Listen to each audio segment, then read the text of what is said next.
اللہ تعالیٰ نے ایسی تاثیر دے دی ہے کہ جو ہماری آرٹریز کے اندر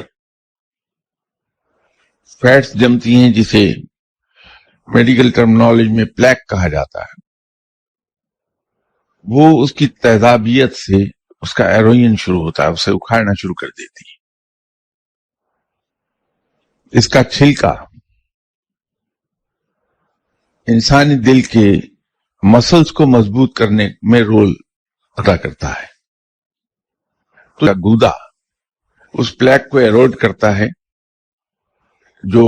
جم گیا ہے آرٹریز میں، اور اس کا چھلکا، اس کی سکن ہے، وہ ہمارے خون میں شامل ہو کر جب وہ سپلائی خون کی مسلز کو ملتی ہے تو اس سے ہمارے مسلز مضبوط ہوتے ہیں۔ تو یہ اجوا انفیکٹ 2 پرونگ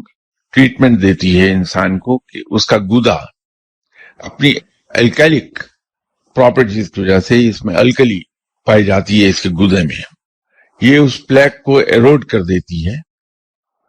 کہ ایک طرف دل مضبوط ہو رہا ہوتا ہے، دوسری طرف جو بلاکڈ پیسج ہے وہ کھلنا شروع ہوتا ہے، تو بلڈ کی سپلائی اور زیادہ تیزی کے ساتھ اور پریشر سے جاتی ہے۔ نتیجہ یہ ہے کہ یہ ایروین کا پروسیس زیادہ تیز ہو جاتا ہے۔